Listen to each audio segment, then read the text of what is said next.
Pak Prabowo sempat nelpon Trump. Yes sir, gitu kan. Sempat dibahas di satu artikel di The Economist. Kenapa sih Pak Presiden Indonesia harus merundukkan dirinya di bawah Trump?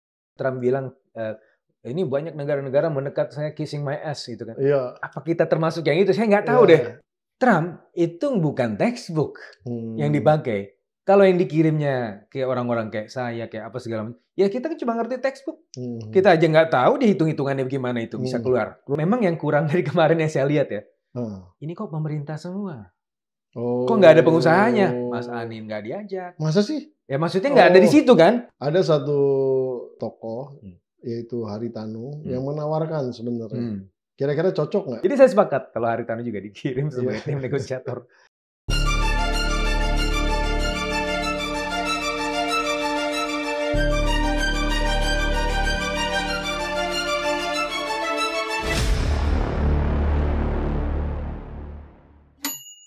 Bismillahirrahmanirrahim. Assalamualaikum warahmatullahi wabarakatuh. Luar biasa. Sobat Forum dimanapun Anda berada, kembali bersama saya Pom Bidayatullah di acara kesayangan kita, PhD 4K. Podcast hanya di sini, kreatif, kritis, konsisten, dan kocak. Kali ini tetap isunya masih bicara masalah ekonomi yang tertekan dengan kebijakan-kebijakan dari Donald Trump. Tariff wars yang sedang melanda dunia ini. Seperti apa? Nah, kita ingin kuliti. Nah, di studio sudah ada seseorang yang luar biasa, masih muda, tapi dia udah doktor. Dr. Fitra Faisal menemani saya. Selamat datang, luar biasa. Terima kasih sudah datang ya malam ini ya. Sama. Sebuah kehormatan Bang Bida. Iya, jadi kan doktornya udah di bidang perdagangan luar negeri, luar internasional. Perdagangan internasional. Oh, cocok nih berarti nih, nyambung kita. Sesuai ya temanya PhD. PhD. Oh, ini memang orang PhD yang gitu. PhD. Jadi yang apa namanya, yang wawancaranya PhD, yang narasumbernya PhD. Dan singkatannya PhD juga. Iya, kira-kira gitulah. Siap. Gini, Fit. Ya. Kita kemarin udah berusaha melakukan negosiasi, mengiring satu tim yang kemudian katanya kita dengan senangnya tim ini kata menyampaikan bahwa mereka diterima paling dulu. Yang menjadi surprise itu adalah hasilnya. Hasilnya ternyata ya jadi lebih parah gitu kan. Mungkin pertanyaan saya adalah pertama mungkin jelaskan dulu tentang reciprocal tarif ini seperti apa. Terus kemudian kenapa sih Donald Trump main-main kayak gini? Nah, terus nanti komentarin sedikit tentang si tim ini. Kenapa kok mereka nekat gitu atau yang penting mereka maju dulu atau gimana? Nah, nanti komentarnya silakan. Oke, jadi pertama mungkin dari reciprocal tarif dulu ya, Bang Bida ya. Jadi intinya adalah lo jual gue beli. Ya, lo naik gue naik, lo turun gue turun gitu kan. Nah, itu kemudian Trump bikin satu tabel perhitungan bahwa Anda mengenakan saya sekian dan saya akan mengenakan ke Anda sekian juga. Nah, perhitungannya itu defisit dari Amerika Serikat ke negara-negara tertentu, misalnya untuk Indonesia ya. Jadi ekspor dikurangin impor Amerika Serikat ke Indonesia itu defisit 18 billion US dollar. Nah, kemudian dibagi dengan impornya Amerika Serikat ke Indonesia. Itu kurang lebih 28 billion US dollar. Sebenarnya di bawah itu dikalikan juga dengan satu price elasticity of import, dikalikan juga pass through effect of tariff. Itu 4 dikali 0,25 masing-masing koefisiennya. Jadi ya udah dianggap 1. Jadi kan nggak relevan. Jadi sederhananya adalah defisitnya berapa dibagi dengan importnya. Berarti 18 billion dibagi dengan 28 billion US dollar jadi 0,64. Nah, 0,64 itu dikali 100%. Jadi 64%. Nah, sisanya 36, sorry. Nah, jadi dan terus kemudian Trump bilang begini. Tapi kita orang baik. Jadi kita kasih diskon, best price. Nah, ini kayak jadi untuk angka itu angka diskon 32 diskon. Mungkin dia udah berkomunikasi dengan pedagangnya Tanah Abang. Nah, ini kalau berhadapan dengan orang-orang ini supaya dia mau best price, kasih diskon. Padahal harganya udah dinaikin lebih dulu. Kenapa harganya dinaikin lebih dulu? Karena kalau kita hitung weighted average tariff Indonesia ke Amerika Serikat cuma 5%. Jadi 32%-nya juga ketinggian gitu.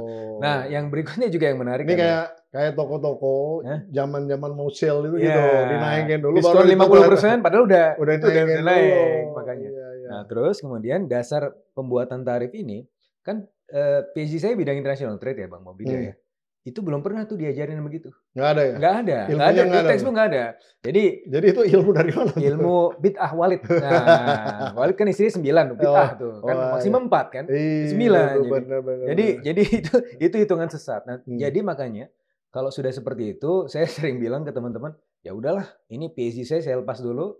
Saya ikut ajaran mak saya ketika nawar-nawar di Tanah Abang. Nah, itu kan jadi gimana tuh? Benar. Iya kan? Ibu-ibu kan nawarin nekat aja dulu. Kalau perlu mak kita suruh jadi tim negosiator aja. Nah, kan bisa biar nanti Trump biar kapok gitu kan. Berurusan sama emak orang Indonesia. Karena kan nawarnya kejam. Iya. Tapi anyway, kita balik lagi ke perhitungan ini. Jadi, kalau misalnya kita percaya bahwa hitungan ini benar, untuk kemudian membuat tarifnya 0% adalah membuat defisitnya 0.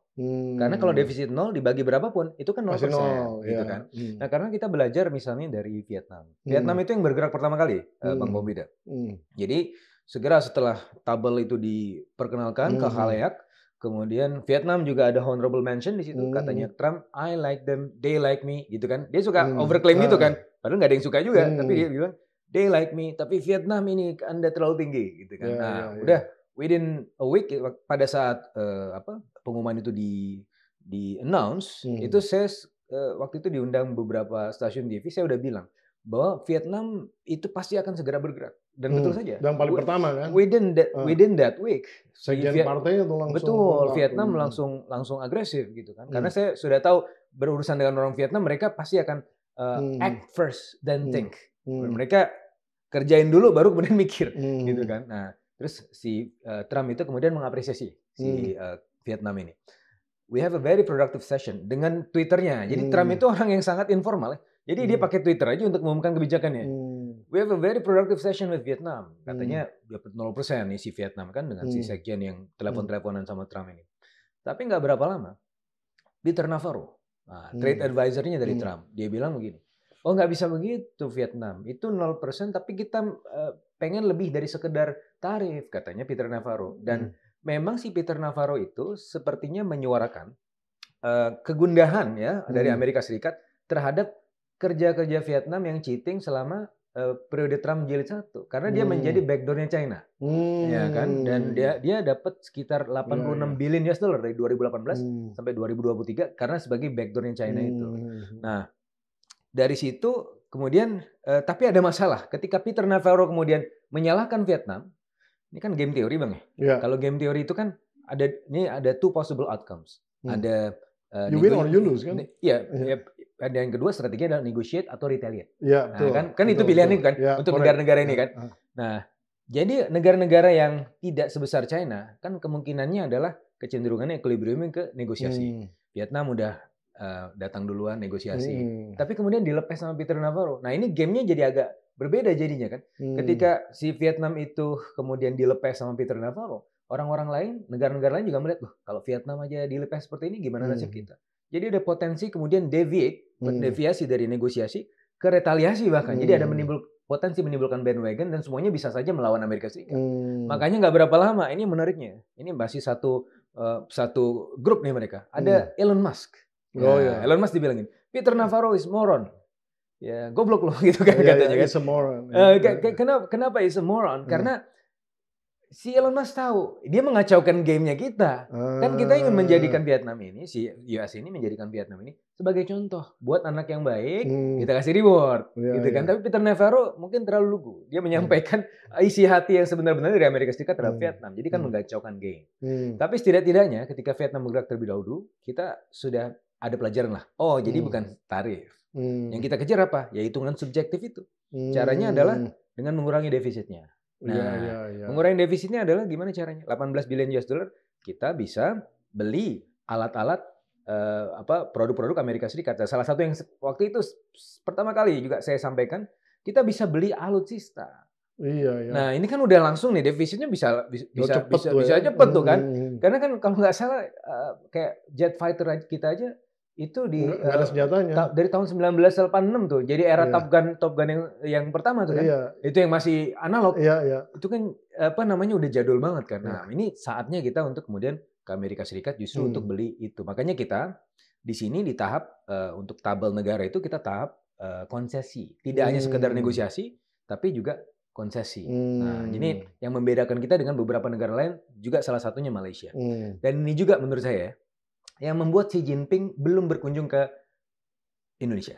Karena saya berbicara dengan beberapa teman wartawan China ya, saya tanya, kenapa Xi Jinping nggak ke Indonesia? Dia datang ke Vietnam, dia datang ke Kamboja, dia datang ke Malaysia, tapi kenapa nggak datang ke Indonesia? Nah, kalau Vietnam sama Kamboja saya ngerti lah, karena itu line of production-nya China. Yeah. Tapi kenapa Malaysia? Terus kata wartawannya, ya ini mungkin karena Malaysia adalah chairman-nya ASEAN. Iya betul, tapi kan Indonesia adalah de facto leader of ASEAN. Nah, mungkin saja karena Malaysia belum menentukan sikap, baru menegosiasi, mungkin bisa dikilik-kilik masukin satu kongsi dengan China. Sementara Indonesia sudah menawarkan konsesi. Karena di tengah-tengah itu kita sudah lebih dari sekedar negosiasi, sudah konsesi. Mungkin juga China ya udahlah kita biar Indonesia main dulu, kita mengamankan pasar yang bisa kita amankan. Gitu.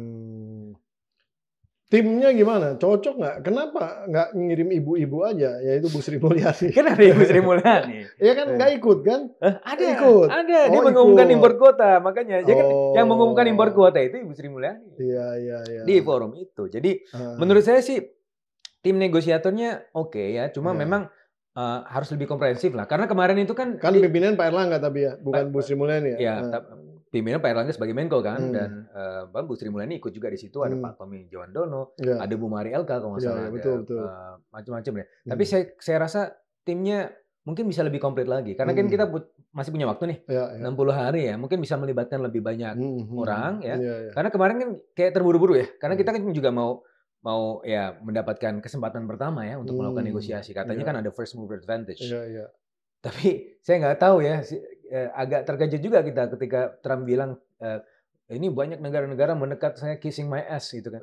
Apa kita termasuk yang itu? Saya nggak tahu deh. Makanya mudah-mudahan bukan ya, bukan. Tapi kita masih punya waktu ya untuk melakukan negosiasi. Karena apa? Karena sebenarnya Indonesia bukan yang menjadi risiko paling besar buat Amerika Serikat. Jadi kan saya juga melakukan assessment kualitatif ya, Bang Pompida ya. Meskipun saya orang kuantitatif, saya juga melakukan assessment kualitatif.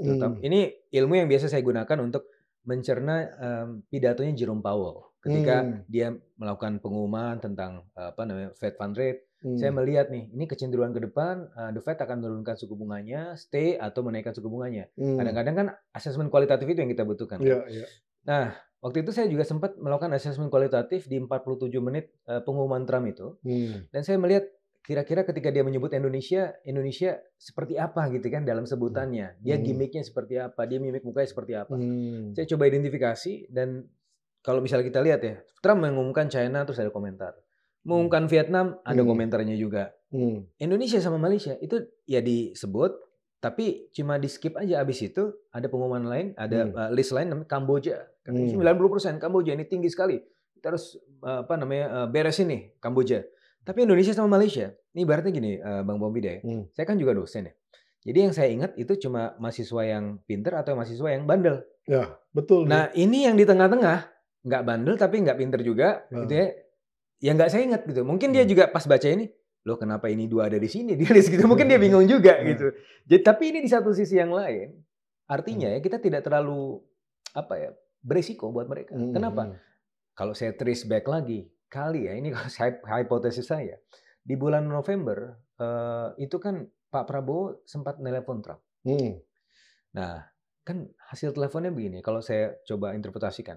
Jadi, yes sir, gitu kan. Sempat dibahas di satu artikel di The Economist, yang sebenarnya The Economist ini kan memang anti Trump ya, tapi dia kemudian juga istilah bahasa Minangnya tuh mencemeh apa ya bahasa?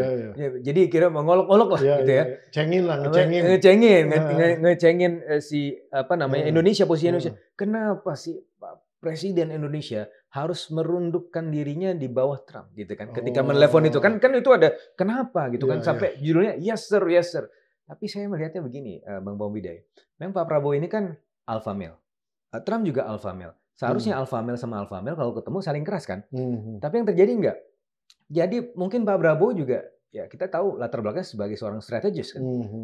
Merundukkan dirinya satu ranting, yes sir, sehingga persepsi Trump terhadap Indonesia ini tidak terlalu mengancam. Gitu kan.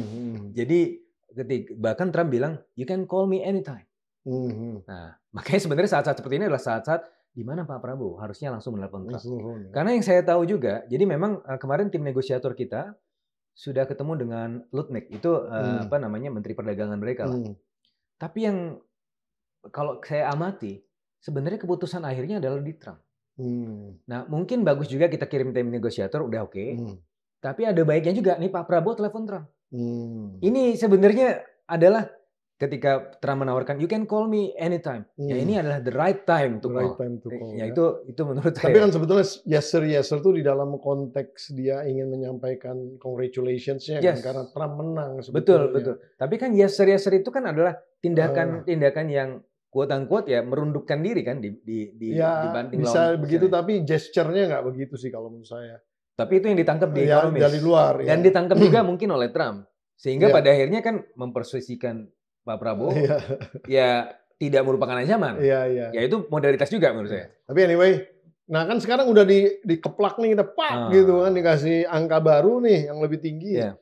Terus jadi kayak diem semua nih. Jadi gini, Bang Bobida. Jadi ada apakah gitu kira-kira? Sebenarnya kayaknya ini bukan angka baru ya. Ini kan angka yang dikumpul-kumpulkan, ya misalnya di satu sektor tertentu. Ini kan kita kan dapat 32 sampai 37%. Terus dikumpulkan misalnya di industri tekstil tambah ini jadi 47%. Betul. Jadi bukan pas kita ketemu itu dinaikkan. Ini sesempit pengetahuan saya ya. Jadi nggak ada angka baru. Nggak ada angka baru. Terus yang juga yang wartawan-wartawan kan juga mengutip nih. Ini kok setelah tim negosiasi datang terus tiba-tiba ada kris, ada halal, ada apa segala macam ya. Sebenarnya ini adalah hal-hal yang sudah dikeluarkan since day one.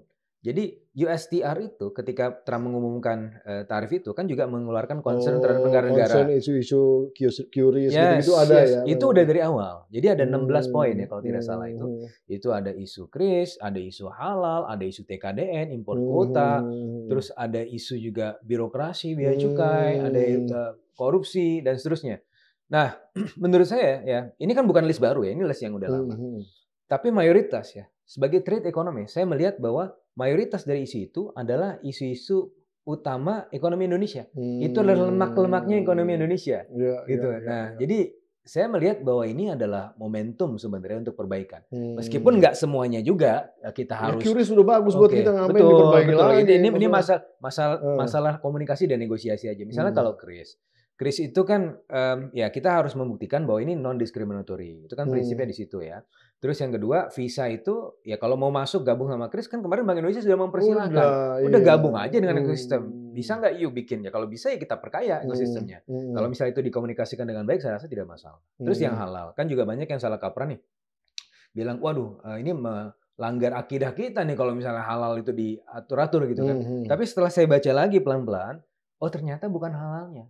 Tapi proses dokumentasinya, misalnya gini, di WTO itu ada namanya WTO Committee on TBT. TBT itu Technical Barriers to Trade. Karena ini halal itu bisa dianggap sebagai Technical Barriers to Trade jika tidak dikomunikasikan. Nah biasanya ini keluhannya adalah produk-produk halal itu setelah kemudian diregulate baru dinotifikasi. Nah ini yang kemudian menjadi keberatan. Loh udah duluan terus baru notifikasi. Nah, akhirnya kan mereka kerepotan. Harusnya pada saat mengajukan ini ada salah satu produk tertentu yang akan ada sertifikasi halalnya, itu harusnya sebelumnya sudah dinotifikasi di komite tersebut. Itu yang pertama, Bang Bobida. Terus yang kedua, ini dia juga protes.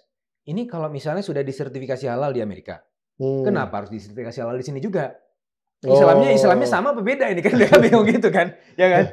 Harus ada mutual recognition lah. Ada MRA harusnya mutual recognition act. Ini harusnya ya udah disatukan aja biar nggak redundant nih. Kalau misalnya beda mazhab ya udahlah, ini kan ada kesepakatan. Ini apa yang mau ada soal yang satu pakai Bismillah Allahu Akbar, ini Bismillah doang, beda juga.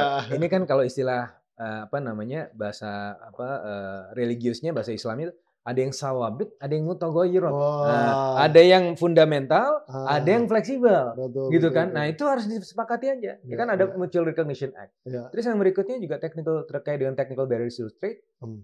Ini food testing di BPOM.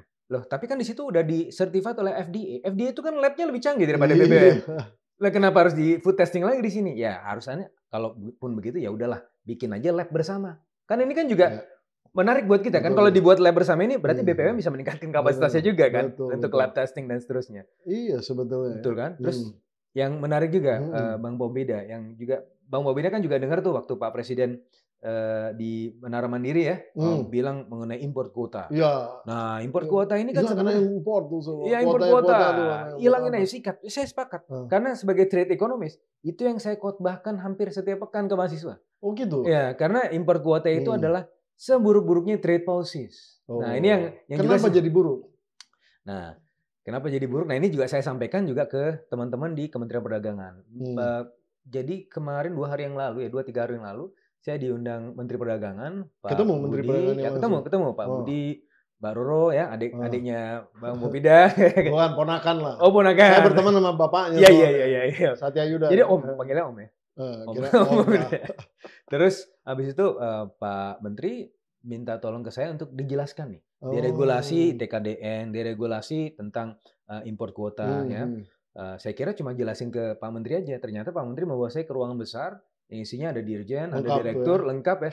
Ya udah, saya kasih tahu aja ini kenapa jeleknya, kenapa kita harus melakukan ini dan seterusnya. Jadi intinya tadi saya lanjut lagi, kenapa import kuota itu adalah seburuk-buruknya trade policies? Karena begini. Jadi pertama, import kuota itu pasti akan mengambil hak dari consumer surplus. Benar. Jadi itu kan membuat harga lebih tinggi. Iya. Ya kan? Jadi konsumen harus membayar lebih tinggi. Akhirnya ada bagian dari income-nya yang tercerabut dari situ gitu kan. Itu yang pertama. Terus yang kedua, ini kan yang diuntungkan paling besar kalau ada grafiknya tuh itu yang diuntungkan paling besar itu bagian paling besarnya ternyata untuk import license holders. Jadi ini pemegang lisensi itu yang paling untung ya. Nah, makanya ini disebut di textbook itu disebut sebagai rent seeking. Iya. Nah, rent seeking ini kecenderungannya jauh lebih negatif. Rent seeking activities ini pemburu rente kan. Iya, betul. Nah, ini jadi kenapa Anda bisa dapat kuota impor? Kenapa Anda? Itu kan yang dipermasalahkan presiden kan. Kenapa Anda? Nah, itu yang disikat semua. Kenapa? Karena juga keuntungan paling besar buat mereka. Belum lagi nanti hengki-pengki dengan government officials. Iya. Itu kan juga PNBP ya. Nggak PNBP, juga masuk kantong pribadi.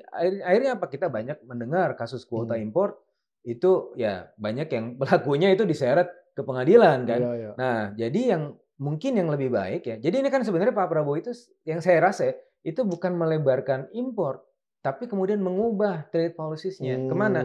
Ya, meskipun kalau saya tanya ke saya kan adalah kalau namanya trade economist pasti liberal. Saya tidak ingin ada tarif. Tapi kalaupun ada trade policies, minimal import tarif itu jauh lebih menguntungkan dibandingkan dengan import kuota. Kenapa? Karena kalau import tarif memang menaikkan harga, memang membuatnya tidak efisien. Tapi setidak-tidaknya ada bagian dari penerimaan negara. Ya kan? Ada yang masuk ke APBN dibandingkan yang ini yang masuk ke kantong pengimpor semua. Gitu kan. Jadi balikannya ke sini. Jadi trade policies-nya kita benerin. Gitu. Tapi kalau apa namanya kuota itu alasannya untuk menstabilkan harga, kan berkali-kali itu tuh selalu untuk melakukan intervensi pasar dan lain-lain agar stabil lah harga komoditas tertentu. Itu masuk akal nggak sebenarnya? Pernyataan itu dengan korelasi tadi ya? Sebenarnya saya tidak melihat bahwa harga bisa distabilkan dengan segera juga kan. Kalau gini, kalau untuk menstabilkan harga kan berarti kita harus impor lebih banyak dong, gitu kan, supaya harganya ya makanya kan gila-gilaan impor betul, kayak gula gitu segala kan. Betul. Nah tapi kan itu ada impor kuota. Sudah harga tidak stabil ya, masih naik turun, konsumen juga dirugikan, produsen juga mungkin produsen yang kecil juga nggak dapat untung. Yang paling untung paling banyak adalah ya si pengimpor itu. Nah yang punya kuota impor. Nah mungkin dalam hal ini ya, kalau misalnya kita mau naik turun, memberikan semacam lalu lintas gitu ya, barang masuk supaya tidak kebanjiran juga nggak mempengaruhi petani kita juga dan seterusnya. Lebih baik tarif, ya neraca komoditas. Kalaupun ada neraca komoditas itu sebagai bagian dari signaling aja. Ini kita udah di mana nih, supply dan demand-nya udah di mana. Perlu nggak kita impor lagi segala macam? Tapi tidak bisa ditentukan besarannya. Tapi udah kita kasih tarif sekian. Dan itu diperbolehkan. Jadi siapa aja boleh ngimpor gitu siapa saja boleh ngimpor. Mau bawang putih, mau bawang merah, kayak mau apa betul, boleh gitu exactly. Itu kan jadi sumbangan korupsi terbesar itu salah satu dari trade policies di situ. Iya. Wah, berarti kita enak dong. Saya siap-siap mau ngimpor macam-macam ini. Ya bisa aja kan. Kan semua kan jadi ada demokratisasi dalam trade policies. Betul.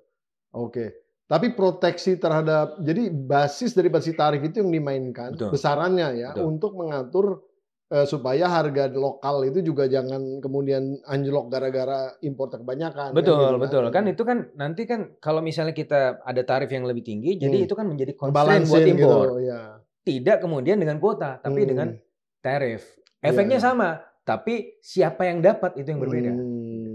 Kalau tarif ini diimplementasikan, kita udah punya infrastrukturnya untuk melakukan itu? Harusnya punya ya, karena ini kan tinggal masalahnya adalah notifikasi kita WTO dan seterusnya. Cuma yang jadi ironi dan juga paradoks ya, Bang Bombida ya. Jadi mayoritas keberatan dari USTR itu referensinya adalah WTO. Sementara tarif resiprokal itu tidak ada referensinya apa-apa WTO. Dan bahkan di tangan Trump, rule-based sistemnya WTO itu udah porak-poranda.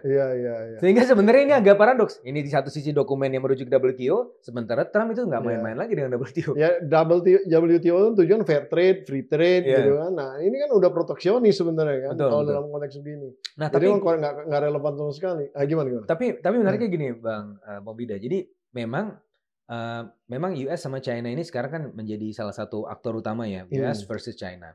Yang lain-lain ini kan sebenarnya pengikut aja ya. Cuma begini, saya pekan yang lalu juga ketemu profesor saya yang lagi datang ke Jakarta, namanya Profesor Sujiro Rata. Kami diskusi tentang tarif Trump ini. Dan dari hasil diskusi ini, kami kemudian agak bersepakat, ini jangan-jangan tarif Trump ini akan membuat secara global tarif menjadi lebih rendah. Loh kok bisa? Ini kan jadi paradoks. Si Trump menaikkan tarif, kok tapi jadi lebih rendah. Kuncinya adalah reciprocal. Kalau Anda naik, gue naik, lo turun, gue turun. Nah, kalau misalnya kita turun, kan balik-balik gitu, bayar-bayaran gitu kan. Kalau kita turun, ini turun juga, akhirnya ada race to the bottom. Bukan race to the top, tapi race to the bottom. Excluding China, itu race to the bottom. Plus juga, si Trump itu juga udah mikir-mikir kemarin itu. Jadi udah bilang, 145% terlalu tinggi lah. Kita nanti pasti akan ada lebih rendah dari, enggak 0%, tapi lebih rendah gitu kan. Jadi dia sudah tone down juga Gemini ini versus Gemini yang lain. Gemini versus Gemini. Prabowo is Gemini, is he? No, he's a Libra. Bukan. He's a Libra. Oke. Wah, luar biasa nih. Tapi anyway, tadi kembali ke pertemuan dengan Pak Menteri. Fitra ngasih masukan apa sih yang paling, oke tadi kan bicara tentang masalah tarif gitu ya, impor tarif dan lain-lain, tapi yang kira-kira bakal di follow up oleh mereka tuh apa? Ya mudah-mudahan pakai deregulasinya ya, Bang Pombida ya. Jadi di situ saya menyampaikan bagaimana kalau TKDN kan memang ranahnya juga Kemenperin ya, penurunan local content requirement atau tingkat komponen dalam negeri.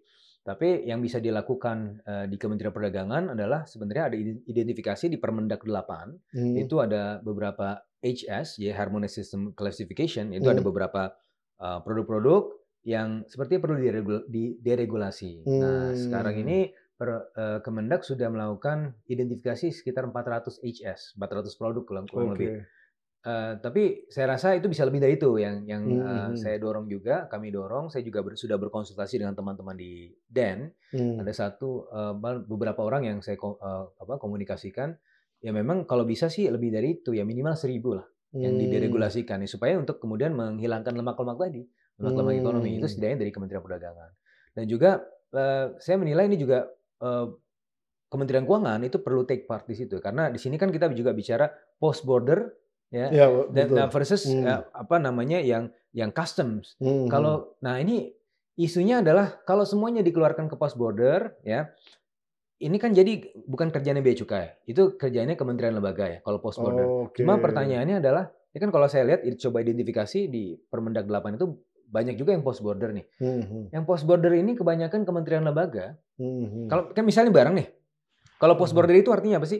Jadi dia udah nyebrang terlebih dahulu, tapi yang periksa bukan Bea Cukai. Kementerian lembaga terkait. Nah masalahnya kan mereka nggak dipersenjatai, tidak memiliki kualitas yang sama, tidak memiliki SDM yang sebanyak Bea Cukai untuk melakukan itu, sehingga ada potensi kebocoran juga, gitu kan. Nah menurut saya dibalikan aja lagi ya, jadi ke custom saja, meskipun ya memang agak lebih lama dibandingkan dengan post border, tapi itu bisa lebih terkontrol gitu ya. Jadi import kuota kita sikat, tapi di sisi yang lain di sini mungkin bisa lebih ke customs, cuma customsnya juga harus direform karena ada beberapa hal, misalnya keberatan dari Amerika Serikat ini kalau si Bea Cukai nyari barang, terus barang itu ilegal segala macam, itu dapat insentif 50%. Ya, dari nilai barang tersebut. Nah, itu yang jadi keberatan juga dari Amerika Serikat. Jadi kan jadi kayak nyari-nyari kesalahan. Nah, ini yang mudah-mudahan itu bisa juga di-reform ya, supaya arus barangnya itu bisa jalan secara aman, terus kemudian lancar gitu. Tapi di sisi yang lain ya tidak menimbulkan kebocoran juga. Itu PR buat Bu Sri lah ya. Ya. Bu Sri Mulyani itu penting tuh. Karena memang persoalan gitu tuh di Bea Cukai juga banyak juga. Betul. Gitu. Ya katakanlah orang-orang yang kadang-kadang di luar negeri itu udah lama gitu dia pakai bajunya, emang bajunya mahal, pas dibawa tiba-tiba masih kena bea cukai lagi ya.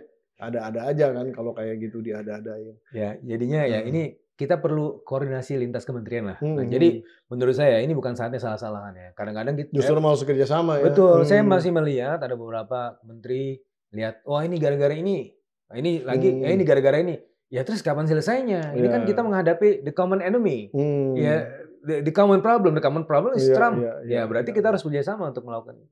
Oke, tadi Fitra nyebutin tentang game theory. Ya, padahal di dalam konteks game theory itu to win the game is not to play with it. Ya, itu Sun Tzu. Iya, benar ini. Itu statement yang sahih sekali. Ya. Nah, kita udah masuk nih, terlanjur masuk ke dalam game. Padahal sebetulnya kan bisa juga kita wait and see kan sebetulnya. Artinya kalau dalam pandangan saya sebenarnya kemarin itu kita nggak usah buru-buru ngambil posisi.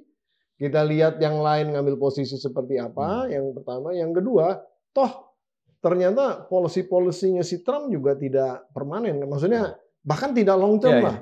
Artinya buktinya dia nyebutin tarif itu hari berikutnya dia postpone kok gitu kan. Nah jadi kalau menurut saya kenapa nggak kita wait and see dulu gitu sambil memperkuat basis keadaan kita sendiri. Karena persoalan ekonomi di Indonesia banyak yang menilai bahwa kita ini ya istilahnya berbuat karena kesalahan kita sendiri juga, bukan serta-merta karena perang dagang atau yang lain-lain. Nah, kenapa nggak kita kemudian ngelihat ke dalam juga gitu ya?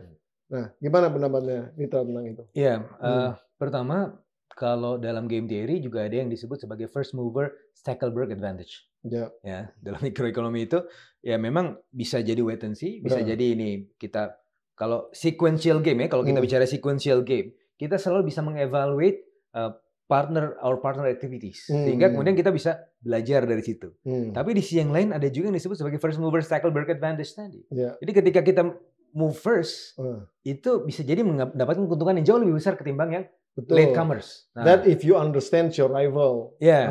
If you don't understand your rivals, mending main kayak tadi. Sekarang atau lu ngikutin aja si rival itu main apa, kita ikut kayak Cina. Betul. Jadi menurut saya gini. Jadi kita bukan yang paling pertama, Vietnam yang paling pertama. Dan apa yang saya pelajari dari Vietnam, saya pernah dalam satu ruangan diskusi gitu kan, kita lagi mengevaluasi ASEAN China FTA. Nah itu dikumpulkanlah scholars lingkup ASEAN. Saya mewakili UI, itu waktu itu saya berdebat dengan salah satu profesor dari Korea Selatan tentang metode untuk mengukur dampak ekonomi dari ASEAN China FTA. Kita berdebat, oh ini model general equilibrium, oh ini bukan, model partial equilibrium, pakai gravity equation, ini pakai CGE dan seterusnya. Kita berdebat cukup panas gitu di situ, cukup lama juga. Tapi setelah sesi makan siang udah selesai ya. Dan profesor Vietnam yang duduk di sebelah situ, dia bilang, pas sesi makan siang lagi makan, Anda sih kenapa sih harus berdebat masalah metode? Coba, kami ini Vietnam, itu Anda tahu nggak kenapa kita bisa tumbuh tinggi, kemudian keterlibatan dalam jaringan produksi juga tinggi, trade kita juga growth-nya juga tinggi. Dia bilang gini, we act first then think, kata dia gitu. Kita karena because we have nothing to lose. Gitu. Nah, itu yang juga mereka praktekkan di sini kan. Pada game ini, dia menjadi yang pertama. Dan waktu itu memang pada day one, itu kan waktu itu kalau nggak salah saya diwawancara 2 media sekaligus, Metro TV sama TVRI. Saya bilang bahwa memang kita jangan yang pertama, tapi jangan terlalu lambat juga. Karena jangan-jangan ya nanti kita menjadi ya remah-remahnya aja nih. Karena di saat seperti ini, penting sekali untuk memenangkan hati Trump.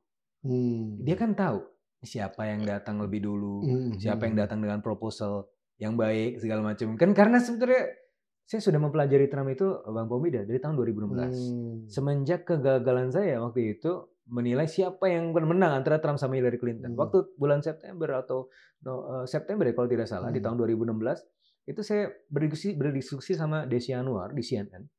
Kita Bahkan saya sudah kemudian menyampaikan potensi kebijakan ekonomi Amerika Serikat di tangan Hillary Clinton. Kita udah nggak melihat Trump lagi. Karena di polling pada saat itu kan menang Hillary semua. Betul. Tapi tiba-tiba Trump menang. Kan kaget. Saya sebagai trade ekonomis juga melihat, ini Trump potensinya akan begini. Maka saya akan mendedikasikan waktu saya semenjak saat itu sampai kemarin untuk mempelajari Trump.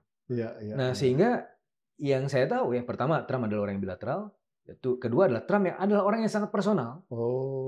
Sehingga akan sangat penting sekali kedekatan itu dan siapa yang kemudian bisa menangkap personanya Trump dan dia menangkap persona kita terlebih dahulu.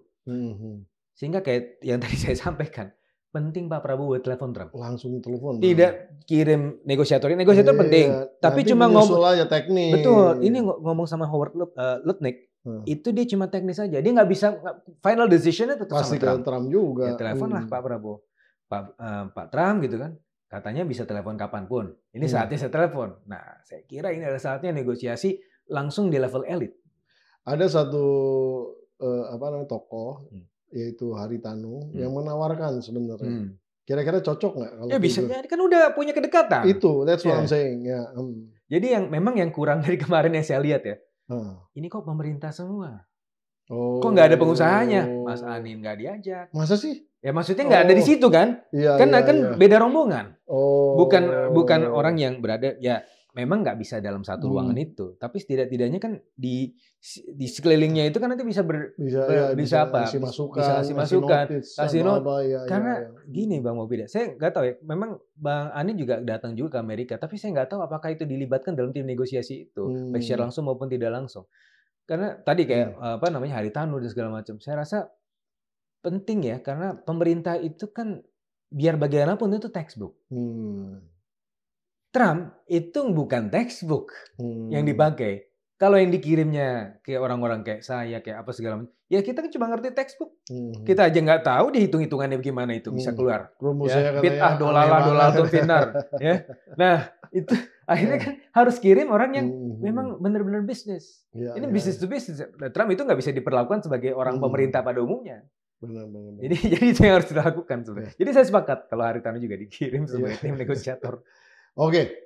Banyak orang berpendapat bahwa dengan kejadian ini blessing in disguise buat kita kemudian mendorong basis ketahanan atau kedaulatan berbagai macam produk di Indonesia itu sendiri, satu.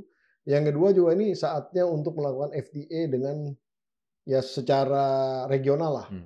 Dengan negara tetangga ataupun negara-negara yang memang strategis gitu. Bagaimana menurut pendapat? Iya, betul. Saya menulis di buku saya judulnya Trade Strategy in East Asia from Regionalization to Regionalism.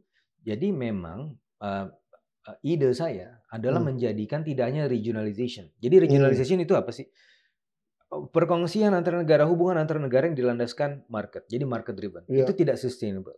Makanya kita harus membangun institusi regionalism, jadi institution driven.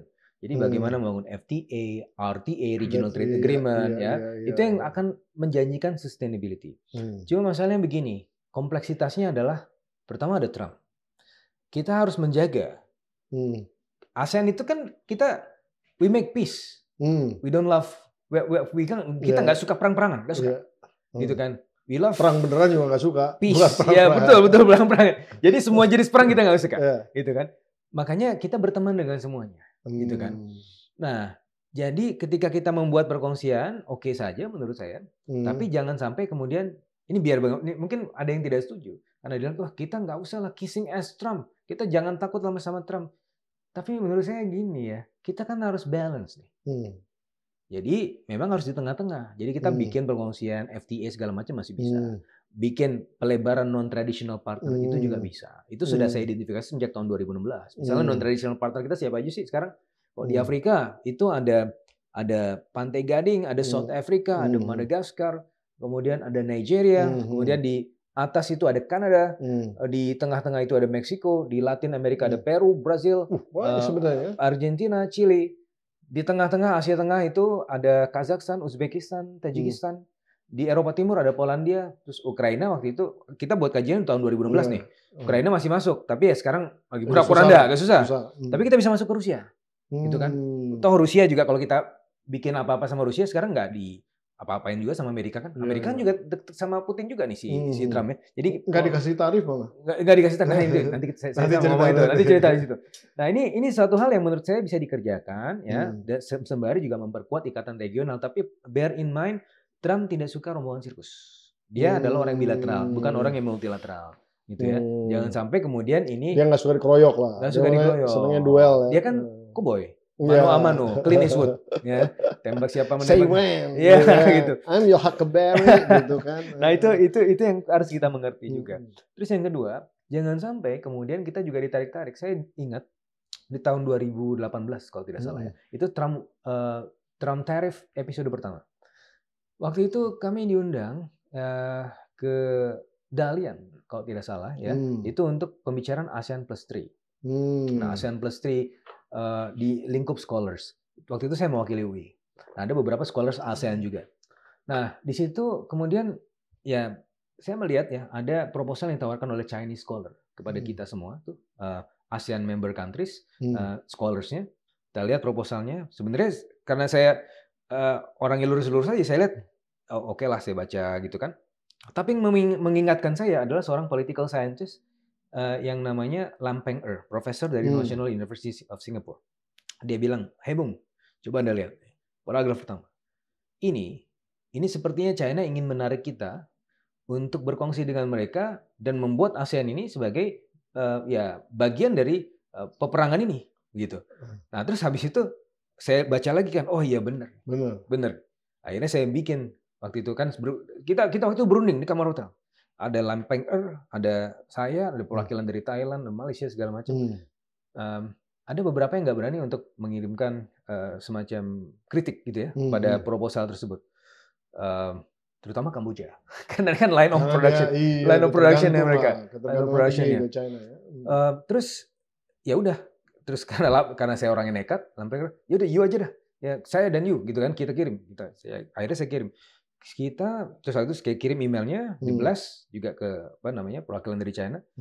Kita oke dengan semuanya, tapi kita tidak ingin diseret-seret dalam pertarungan US sama China.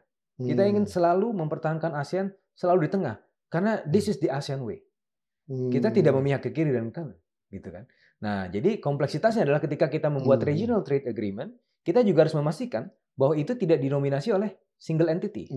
Nah, itu harus membuat ASEAN centrality. Gitu. Nah, itu yang harus menjadi patron kita ketika membuat regional trade agreement. Jadi tidak mengganggu China, tidak mengganggu Amerika Serikat. Ya, kita berteman dengan semuanya. Kita menjadi hub, ASEAN menjadi hub, dan yang lain menjadi spoke. Dan itu sudah kita jalankan ketika China, Jepang, sama Korea itu mampu berkumpul di RCEP, Regional Comprehensive Economic Partnership. Padahal semenjak tahun 2002, sesempit pengetahuan saya, China, Jepang, sama Korea itu sudah mau membuat trilateral FTA tapi nggak jadi-jadi. Kenapa? Karena historical burden. China ngelihat bahwa Jepang ngebunuhin mereka, invasi mereka segala macam. Grassroots-nya nggak setuju. Yang jadikan common ground siapa? ASEAN. Nah, jangan-jangan ASEAN di sini dengan ASEAN centrality-nya menjadi common ground buat Xi Jinping dan juga Trump ketemu. Nah, yang menarik juga dengan Putin. Nah, ini yang menariknya tadi kan nggak kena tarif. Harusnya berdasarkan hitung-hitungan bid'ah tadi, itu harusnya kena 81%. Tapi kan didiskon. Jadi 42%. Tetap aja tinggi. Ya kan, tetap tinggi. Tapi kenapa nggak disebut sama sekali? Padahal ada daerah yang isinya penguin, itu kena tarif juga. Kenapa? Nah, jadi gini. Kalau misalnya ada worst case scenario, kan kita harus selalu siap ya untuk worst case scenario. Katanya civis pacem para belum. Kalau Anda mau damai harus siap-siap buat perang, gitu kan? Nah, jadi kemungkinan terburuknya adalah perang. Karena kita juga melihat dulu di tahun 1930 ada Smoot-Hawley tariff itu tinggi sekali. Itu di era Great Depression, bahkan memperpanjang Great Depression. Dan setelah itu ada World War II. Nah, di satu nggak lama ya setelah tarif itu ada World War II. Nah, ini kan juga bisa terjadi skenario World War III. Ya. Kenapa bisa terjadi ya? Karena itu ujungnya ke situ secara timeline historisnya sih. Nah, kalau kita bandingkan antara US sama China. US sama China itu on par. Nah, masalahnya US ini bermusuhan dengan semuanya. Even Uni Eropa juga dimusuhin. Cuma masalah begini, Bang Bombida, Uni Eropa ini kan dia juga masih ragu-ragu ya. Karena pertama, dia adalah muridnya Marshall Plan, penerima hibah Marshall Plan. Dia semudah itu untuk kemudian lepas dari Amerika Serikat, gitu kan. Dia juga melihat Amerika Serikat post Trump. Ini kan juga harus menjamin kesinambungan hubungan dengan Amerika Serikat. Yang kedua, kalau misalnya dia mengkutub ke Rusia apa China, lah menjilat udah sendiri dong, gitu kan. Dia pasti akan nggak mau nih. Dia juga tidak akan memihak juga di konteks ini. Bahkan sampai sekarang EU juga masih mikir-mikir mau retaliate apa enggak, Kalau dia retaliate itu bakal jadi catatan sejarah buat Amerika Serikat kayak di Eropa. Dulu dibantuin pas Marshall Plan, tapi sekarang kenapa Anda mengginikan kita gitu kan? Jadi mereka masih status quo nih. Nah, jadi yang jadi salah satu penentunya adalah Putin. Sepertinya Trump itu ingin menjadikan Putin sebagai faktor X. Kalau misalnya the worst case scenario ini terjadi, si Trump bisa pegang Putin. Cuma di sisi yang lain, Cina juga berteman dengan Putin, Xi Jinping, gitu kan. Nah ini adalah strategi juga, mungkin saya melihatnya juga dari teman-teman hubungan internasional juga sudah mengingatkan saya bahwa dulu pernah juga terjadi sejarah hubungan Sino-Rusia, ya Cina dan Rusia itu diputuskan melalui jalur ekonomi. Ya artinya dalam hal ini yang dulu yang dibantu adalah China karena Amerika Serikat versus Uni Soviet. Sekarang yang dibantu mungkin Rusia karena ya versus China. Bagaimana cara bantu itu? Dikasih tarif. Ukraina itu kemudian bantuannya itu di stop ya, dari Amerika Serikat sehingga Putin ya semakin dekat lagi dengan Trump gitu kan. Nah itu adalah salah satu cara Trump mendekati Putin. Tapi di sisi yang lain Trump juga si Putin tidak bisa melupakan jasa dari China dong, jasa dari Xi Jinping selama ini. Sehingga menurut saya yang jadi X factor-nya adalah kalau ini namanya game theory, game theory ini mungkin bisa dimodelkan dalam satu bentuk chicken game. Kalau prisoner's dilemma itu kan kita memperlakukan agen-agen yang lain sebagai orang yang rasional. Masalah ini nggak ada yang rasional sama sekali. Dan loyalitasnya sama kita. Loyalitasnya begitu. Berarti ini kita bicara chicken game. Chicken game ini antara dua mobil yang mau adu banteng. Siapa yang mau ngesot lebih dulu. Mungkin sedikit-sedikit kita lihat nih kayaknya Trump mau ngesot lebih dulu. Tapi Trump juga tetap dia egonya tinggi. Siapa yang bisa kemudian menjadi X factor itu? Kekuatan besar yang lain, Putin. Jangan-jangan dia yang memulai perang fisik, tapi dia mengakhiri perang dagang. Nah, dia jadi bisa menjadi penengah juga dalam hal ini. Bisa jadi. Wow, menarik banget ini nih, luar biasa nih. Mungkin ada beberapa patah kata untuk audiensnya PhD 4K dalam konteks menghadapi tips lah menghadapi yang namanya tarif war ini bagi personal-personalnya lah. Kita nggak bicara ke negara lain karena kan kita udah nyampein ke negara kan. Nah, coba ke masyarakat kita seperti apa kita harus seperti apa sih gitu kira-kira menghadapinya. Sebenarnya kata kuncinya adalah kita jangan panik ya. Kalau panik itu ya tidak ada yang bagus lah kalau kita panik ya, membuat keputusan terlalu terburu-buru dan seterusnya. Saya melihat banyak masyarakat sekarang juga panik terus beli emas gitu kan. Meskipun itu tentunya bukan efek tarif Trump aja. Ya tarif Trump itu adalah satu hal yang memang membuat risiko global meningkat, tapi pada akhirnya kan juga harga emas juga naik nih.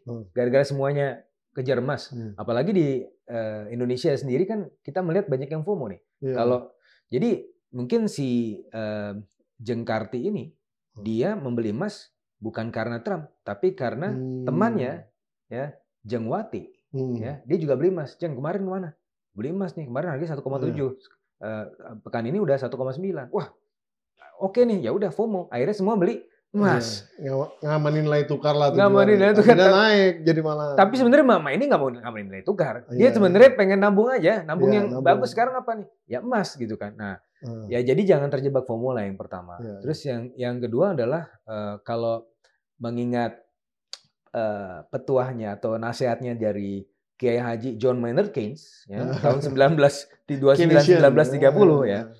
Jadi ada yang disebut sebagai paradoks kekikiran, paradox of thrift ya. Jadi pada saat itu Keynes bilang begini, ini memang secara individu bagus untuk saving. Tapi kalau semuanya nyimpen duit ya, itu nggak muter dong ekonomi. Jadi muncullah sebuah paradox of thrift, artinya ekonomi ketika semua saving bukannya muter, malah semakin mengkerut. Maka Great Depression pada saat itu kan memanjang karena semua orang kikir. Nah, jadi kalau kita balikan lagi ke Indonesia, ya seharusnya kalau kita bicara sekarang, kalau punya uang ya jangan semua ditabung. Ada yang dibelanjakan. Tapi belanjakannya kemana? ke UMKM. Jangan ya belanja ke mall oke, tapi lebih banyak lagi belanja ke UMKM gitu kan. Terus lebih banyak beli mie ayam. Iya, karena apa? Karena itu ada real sector yang bisa menjaga ekonomi kita. Terus yang kedua jangan lupa sedekah. Karena kan ini kan orang-orang miskin segala macam, ya. Itu kan kita punya jadi bukan dokter Fitra lagi nih, Ustadz Fitra nih. Waktu di Jepang sering jadi khotbah Jumat. Ya, alhamdulillah. Karena nggak ada yang mau. Nah, jadi itu yang harus kita lakukan karena ketika kita memberi lebih banyak, kan balik lagi ke kita, gitu kan. Nah, itu adalah prinsip apa? Prinsip tadi paradoks kekikiran. Jadi kita anti paradoks kekikiran, kita belanja lebih banyak. Belanjanya bukan belanja beli Louis Vuitton, bukan, tapi belanja mie ayam. Supaya apa? Supaya masyarakat sekitar itu mereka tetap berdaya. Karena banyak dari mereka semenjak akhir tahun lalu sampai sekarang itu di PHK. Berat banget tuh ya. Berat sekali. Makanya kita harus saling membantu. Itu social capital yang kita miliki yang tidak dimiliki negara lain. Wah, luar biasa. Gue suka banget nih obrolan kita malam ini. Siap. Mantap, terima kasih ya. Sama-sama Bang Mobida. Luar biasa. Siap. Nah, itu dia Sobat Forum, Bung Dr. Fitra Faisal yang luar biasa menguliti tentang basis perdagangan internasional harus seperti apa. Nah, kita nggak usah terlalu panik juga menghadapi isu ini. Yang jelas tadi banyak-banyak lakukan belanja-belanja kepada yang namanya UMKM satu, yang kedua juga banyak sodako untuk membantu yang memang sedang tidak mampu. Karena memang ekonomi sedang susah juga.